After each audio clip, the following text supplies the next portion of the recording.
জয় শ্রী রাধে। সুধী গৌর ভক্তমণ্ডলী, আশা করি আপনারা সুস্থ রয়েছেন, ভালো রয়েছেন। তো আগামী 6ই জুলাই এবং 21শে আষাঢ় রবিবারে কিন্তু শ্রী শ্রী শয়ন একাদশী ব্রত।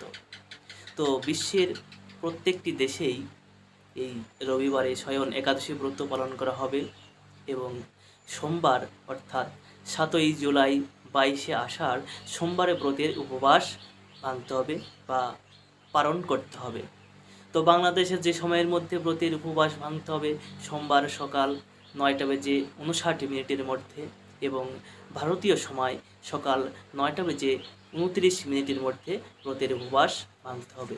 তো এবার আমরা শ্রবণ করব ব্রতের মাহাত্ম্য কথা, যেখানে ভগবান শ্রীকৃষ্ণ যুধিষ্ঠির মহাশয়কে শয়ন একাদশী ব্রতের মাহাত্ম্য কথা শ্রবণ করিয়েছিলেন। তো এখানে মহারাজ যুধিষ্ঠির ভগবান শ্রীকৃষ্ণকে বলছেন, হে কৃষ্ণ, আষাঢ় মাসের শুক্লপক্ষিয়া একাদশীর নাম কি? এর মহিমা বা কি, তা আমাকে কৃপা করে বলুন।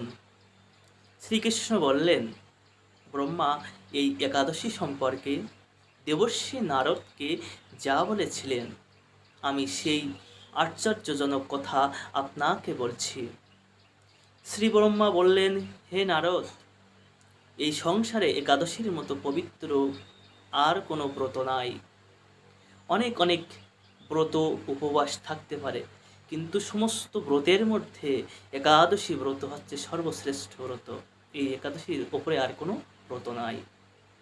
সকল পাপ বিনাশের জন্য এই বিষ্ণু ব্রত পালন করা একমাত্র আবশ্যক। যে ব্যক্তি এই প্রকার পবিত্র পাপ নাশক এবং সকল অভীষ্ট প্রদাতা একাদশী ব্রত না করে তাকে নরকগামী হতে হয়। আষাঢ়ের শুক্লপক্ষের এই একাদশী শয়নী একাদশী নামে বিখ্যাত।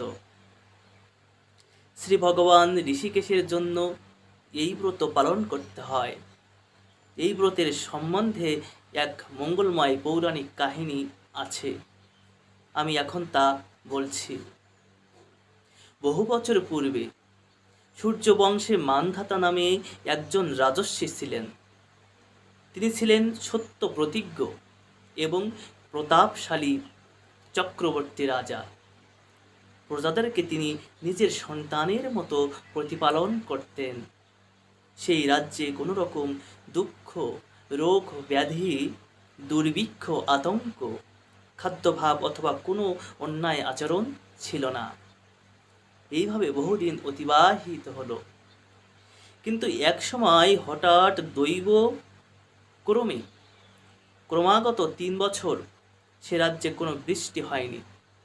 দুর্ভিক্ষের ফলে সেখানে দেবতাদের উদ্দেশ্যে দান মন্ত্রের সহা, সধা ইত্যাদি শব্দ বন্ধ হয়ে গেল। এমনকি বেদপাঠও ক্রমশ বন্ধ হলো। তখন প্রজারা রাজার কাছে এসে বলতে লাগলো, মহারাজ, দয়া করে আমাদের কথা শুনুন। শাস্ত্রে জলকে নার বলা হয় এবং সেই জলে ভগবানের অয়ন অর্থাৎ নিবাস। তাই ভগবানের এক নাম নারায়ণ। মেঘরূপে ভগবান বিষ্ণু সর্বত্র বাড়ি বর্ষণ করেন। সেই বৃষ্টি থেকে অন্ন এবং অন্ন খেয়ে প্রজাগণ জীবন ধারণ করেন। এখন সেই অন্নের অভাবে প্রজারা ক্ষয়প্রাপ্ত হচ্ছে। অতএব হে মহারাজ, আপনি এমন কোন উপায় অবলম্বন করুন যাতে আপনার রাজ্যের শান্তি এবং কল্যাণ সাধন হয়। রাজা মান্ধাতা বললেন, তোমরা ঠিকই বলেছ।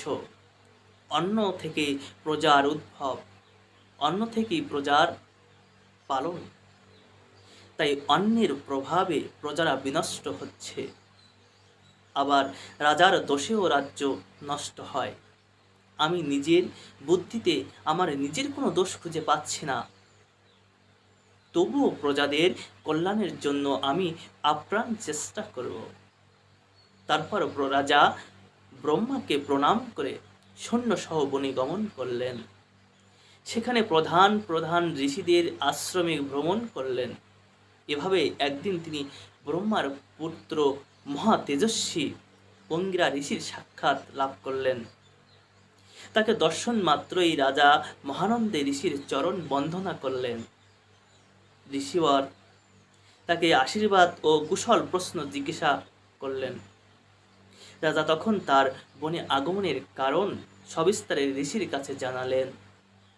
ঋষি অঙ্গিরা কিছু সময় ধ্যানস্থ থাকার পর বলতে লাগলেন, হে রাজন, এটি সত্য যুগ।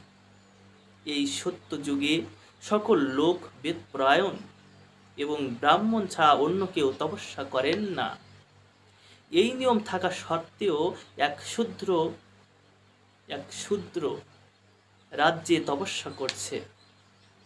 তার এই অকার্যের জন্যই রাজ্যের এই দুর্দশা হয়েছে।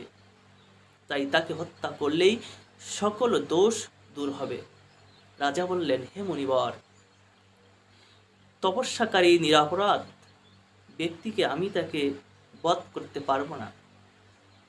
আমার পক্ষে সহজসাধ্য অন্য কোনো উপায় থাকলে আপনি তা দয়া করে আমাকে বলুন।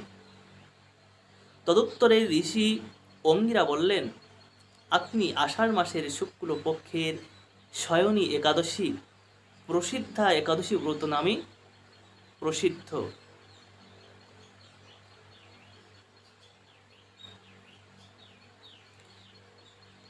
এই ব্রতের প্রভাবে নিশ্চয়ই রাজ্যে বৃষ্টি হবে। এই একাদশী সর্বসিদ্ধি দাত্রী এবং সর্ব উপদ্রব নাশকারী। হে রাজন, প্রজা ও পরিবার বর্গ সহ আপনি এই ব্রত পালন করুন।